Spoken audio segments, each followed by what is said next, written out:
بسم الله الرحمن الرحيم الحمد لله والصلاة والسلام على رسول الله أما بعد اللهم ربي يسر ولا تؤسر وتمم بالخير سبحانك لا علم لنا إلا ما علمتنا إنك أنت العليم الحكيم السلام عليكم ورحمة الله وبركاته Hürmetlik ustazlar ve kırındaşlar, bugünkü tefsir dersimiz Ali İmran suresi 92. ayetten 101. ayetkiçe. Euzu billahi mineşşeytanirracim. Bismillahirrahmanirrahim.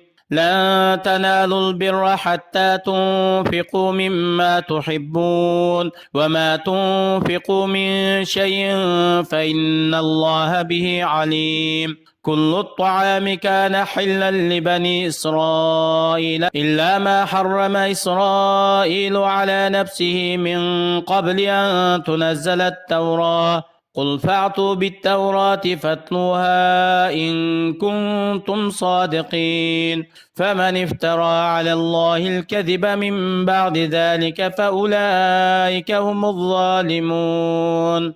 Yukarıda tilavet kılıngan ayetlerinin kısaca tercümesi: Ey müminler, sizler özüңlar yaxşı görgen mallarыңlarni Allah'ın yolunda hayır ihsan kılıp Allah'ın yolunda çıkım kılmıgıça sizler kılgan bu yaxşı amallarыңlarninki savabı ve derecesini tapamayısızlar. Sizler az olsun, köp olsun, her kandak bir narsani Allah yolunda sarf qilsanglar, Allah subhanahu ve taala sizlarninki ko'nglingizdagi pukkanni ve qilgan amalinglarni bilib turg'uchidir.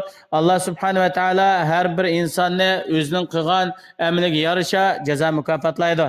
İsrail avlodlariga barliq pokiz yemakliklarning hammasi halol qilingan-di. Ularga faqat Tavrat nazil bo'lishdan ilgari Yaqub alayhissalom o'ziga cheklagan, ya'ni o'zi yeyishdan cheklangan narsalar harom qilingan, boshqa narsalar harom qilinmagan-di. Yani Yaqub alayhissalom o'ziga men tuguning go'shtini yemayman, sutini ichmayman deb bu halol narsalarni yeyishdan cheklangan vaqtda Alloh subhanahu va taolo ularga Tavratni nazil qilishdan ilgari, ya'ni Tavratning hukmi ularga yetib kelishdan ilgari bo'lgan. Ammo Tavratda bu narsalarning hammasi halol qilingan. Ey Allah'ın peygamberi, ularga esla. Agar sizlar Yaqub alayhissalom yeyishdan cheklangan, ya'ni tuguning go'shtini yemayman, sutini ichmayman deb o'ziga harom qilgan narsa shu Tavratda haramdir degan da'voyinglarda agar sizlar rasul bo'lsanglar, Tavratni olib kelinglar, ichib o'qinglar. Shu hukm Tavratda bormi yoki yo'qmi? Bu vaqtida Yahudilarninki tili tutildi, hech qanday javob bermadi. Tavratnimi olib kelanmadi. Bular yolg'onni to'qiganlikdan Tavratni olib kelmadi. Bu Yahudilarninki Tavratning mazmunini o'zgartganligi va Tavratdagi Allohning tushirgan hukmlarga yolg'onni to'qiydiganligininki eng ochiq tipik misolidir. Hamda kimki dalil isbotlar oshkor bo'lgandan keyin Allohga yolg'onni to'qiydi ekan, Alloh harom qilmagan narsani, voy bu Yaqub alayhissalom buni harom qilgan, bu harom deb Allohga yolg'onni to'qiydi ekan, ular haqiqat oshkori bo'lgandan keyin haqiqatni tutmay, haqiqatni tark qilish bilan o'zga zulm qiluvchi zolimlardandir. Qul sadaqalloh fattabi'u millata Ibrohima hanifan va ma kana minal mushrikin. Inna awwala baytin wudi'a lin-nasi lalladhi bi Bakkata mubarakan va hudan lil alamin. Ey Allah'ın peygamberi, esla. Hakikaten Allah subhanahu ve taala Yaqub aleyhisselamның iş doğrusida ve ularga tushirgan Tavrat ve şeriat ahkamları doğrusida bergen haberlerde Allah subhanahu ve taala en rast haber bergichidir. Sizlar İbrahim aleyhisselamның diniga ergishinglar. Hakikaten İbrahim aleyhisselam barliq batıl dinlarni tashlab haq dinga moyil bo'lgan, haq dinda mustahkam turgan. Allohga hech qanday bir narsani shirik keltirmagan.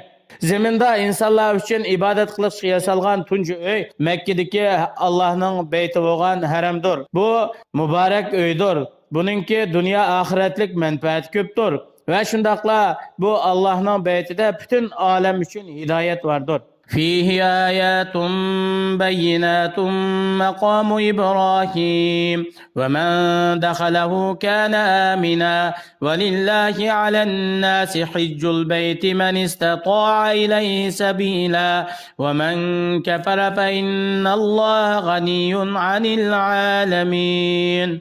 Yani bu Allah'ın beyti bo'lgan haramda Allah'ın beytininki Kabe'nin naiti şan şerifi fezlini ifadelaydigan nurgun roşen alametler var. Mesela hac faaliyetlerinin hemmesi şu harem dairesinde ilip birildi. Şu alametlerden İbrahim Aleyhisselam Kabe'nin temini yasağı vaxtida, tab igizlige vaxtida putuğu desep tuğan taş hazır mı var? Bu mu? Şu alametlerinki biri. Ve şundaqla her qandaq bir adam Allah'ın beytiga kiradigan, Kabe Beytullah'a kiradigan bu adamdan bütün qo'rqincha g'am andishalari yo'qaydi.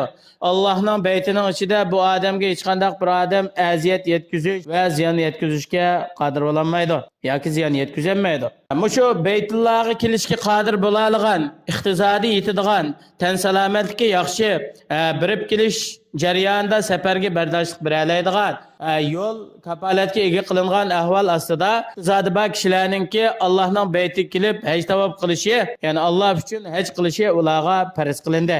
Kimki Alloh uchun haj qilishni farzligi bekitilgandan keyin buni inkor qiladi ekan, Alloh subhanahu va taolo bundaq kofirlarning inkoridan behojat. Bundaqlar bütün dunyodagi, bütün olamdagi insonlarning amallaridan Allah behojat. Allohninki hojati yo'q ularning qilgan amallariga.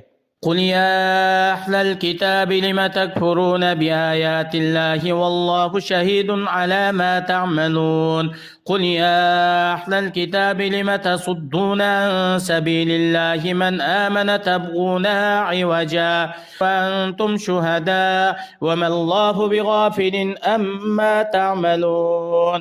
Ey Allah'ın peygamberi, Yahudi Nasaralardan bo'lgan ahli kitobga eslar. Sizlar nima uchun payg'ambarimiz sallallohu alayhi va sallamninki haqiqiy payg'ambar Alloh tarafdan avatilgan rost payg'ambar ekanligiga dalil paketlar aniq tursa, Injil, Tavratda bu to'g'rida dalil hujjatlar kelgan tursa, sizlar nima uchun tanisizlar?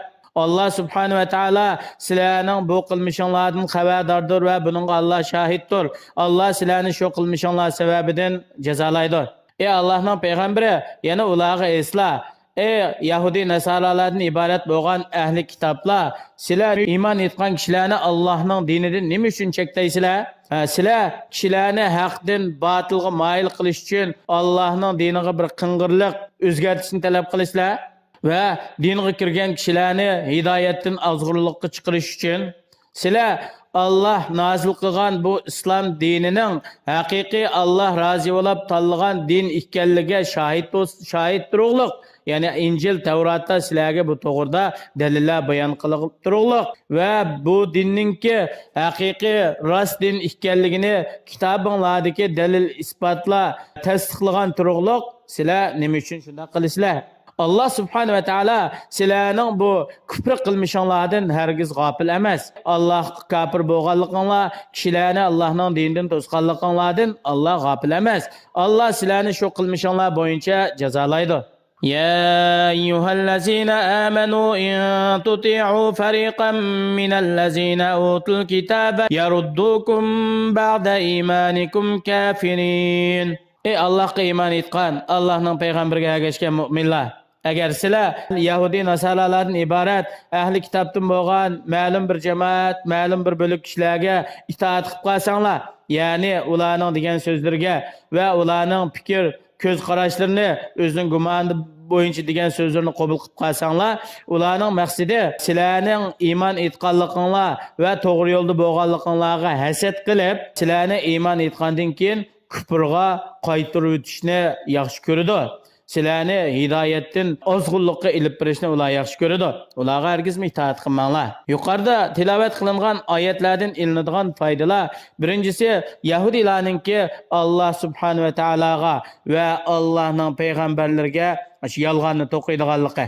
Ularning shu yolg'on so'zlarininki qatoridan Yaqub alayhisalom Tavratda nozil qilingan halol bo'lgan ba'zi yemakliklarni harom qilgan degan yolg'onlardan iborat. İkincisi, ibadet o'rinlarining eng kattasi, eng sharafli bo'lgani Allohning beytidir. Bu Allohga ibodat qilish uchun zaminda tunjiqtim yasalgan uydir va bu uyda boshqa hech qanday yerda bo'lmagan nurg'un xususiyatlar, aloyidliklar bordir. Yana bu oyatlardan ilingan faydalar Allah subhanahu va taolo hajning vojib ekanligini, shu vojiblikni ifodalaydigan keskin labzlar bilan alohida ta'kidlab keltirdi. Buningdan qudrati yetgan odamning hayotida bir qitim Alloh uchun haj qilishiningki farz ekanligi aniq ifodalandi. Alloh subhanahu va taolo shu ulug' ibodatni ado qilishga tirishayotgan barliq kishilarni murod maqsadlariga yetkazsin. Pat fursatda Allohning baytiga borib, haj tavob qilib, islomningki 5 farzni to'liq ado qilishga Alloh muyassar qilsin. Vassalomu alaykum va rahmatullohi va barakatuh.